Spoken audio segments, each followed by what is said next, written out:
At noon, we got number 9 Ole Miss, who's 8-2, traveling to Florida, who's 5-5. Baby, let's go Gators. We beat a big LSU team at home last week. Ole Miss favored by 12 points on ABC. Jackson Stark got 211 and 298, went for 3,409 yards, 22 touchdowns, 4 interceptions. Henry Parrish Jr. is at 150 carries for 678 yards and 10 touchdowns.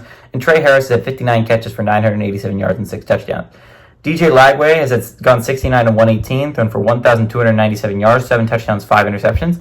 Jaden Baugh, run the damn Baugh, has had 95 carries for 476 yards and 7 touchdowns. And Elijah Badger, in his return, has gotten up to 30 catches for 691 yards and 3 touchdowns.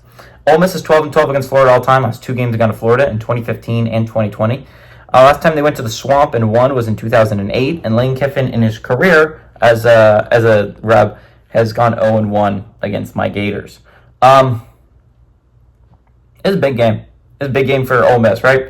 Ole Miss is a game away from being eliminated. And I think if they win out, they're a likely playoff team, which I roll my eyes at. But of the 2 lost teams, I would put in Ole Miss first. I think a 10-2 Ole Miss team deserves to make the playoffs. I think a 10-2 Georgia team deserves to make the playoffs.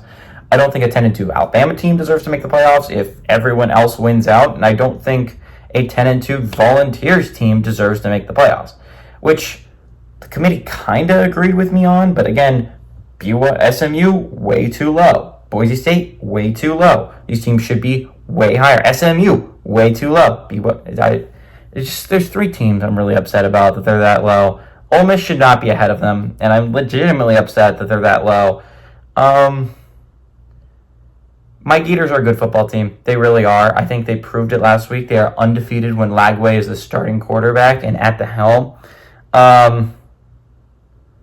This is a really good football team. I think this is a football team that had some rough draws, right?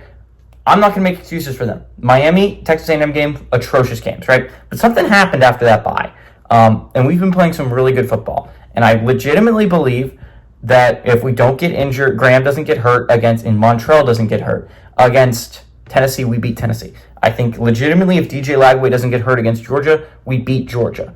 I don't want to say that we beat Texas. I think Texas is a really good football team, but I do think it's a lot closer if we have, any of our starters. We were out our top 2 running backs. We were out our top 2 quarterbacks. We're out our top 2 wide receivers. We're out our top 4 corners. Of course, we're not going to play at the level of one of the best teams in the nation on the road. It's just not going to happen. The Gators are a really good football team. I think 5-5 is not indicative of how good this football team is.